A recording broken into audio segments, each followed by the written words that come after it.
Questa sera siamo nella celebre locanda d'Alino. Qui, negli anni della dolce vita, erano di casa Tognazzi, Mastroianni, Zanzotto. Questa sera c'è un ospite d'eccezione, Simone Padoan, con la sua pizza gourmet.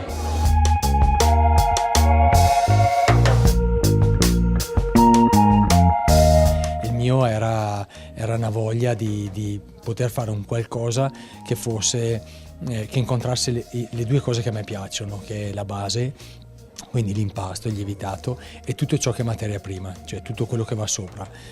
Arriviamo dagli anni 80, dove la pizza è diventata un po' il fast food, no? Cioè, noi abbiamo sostituito il fast food americano con la pizza. In realtà la pizza invece è un prodotto molto più mediterraneo, che rispecchia molto di più la nostra dieta, che è anche l'esempio del piatto unico italiano. Secondo me è un'alchimia delle cose. La scelta dell'ingrediente e il saper fare. La cosa bella deve essere proprio questa, cioè quando si parla di segreti in cucina io tremo se sento che ci sono segreti. C'è un segreto ed è la manualità, cioè la mano di chi fa. La mano di chi fa dà un carattere a quello che si va a manipolare, perché crea delle differenze. Io preferisco sicuramente un bicchiere di vino. La bolla per eccellenza è l'abbinamento perfetto con una crosta di pane.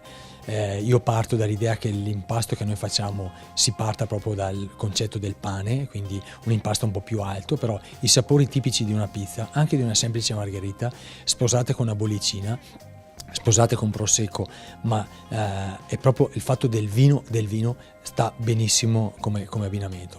Diciamo che gli impegni sono gestire tutto il resto, ma per quanto riguarda stare dietro i fornelli ormai sono un po' di anni, prima con mio papà e da 20 anni da solo, insomma io sto bene qua dentro, con il fuoco sempre acceso, con la stufa che va, con i miei polastri, con e soppe colate varie, insomma va bene così. La pizza è un prodotto che rappresenta l'Italia, è un ambasciatore italiano nel mondo come il Conegliano Valdobbiadene nel Prosecco, e per noi sembra naturale provare questo abbinamento chiaramente a livelli di assoluta qualità. Fare esperienze significa vivere la cucina, comprenderla e lasciare qualcosa di tuo. Nel momento in cui dai qualcosa di tuo a quella cucina significa che hai fatto un'esperienza. Allora puoi pensare di fare un passo successivo, cambiare posto, aprire qualcosa di tuo, ma rallentiamo perché oggi è tutto esageratamente veloce.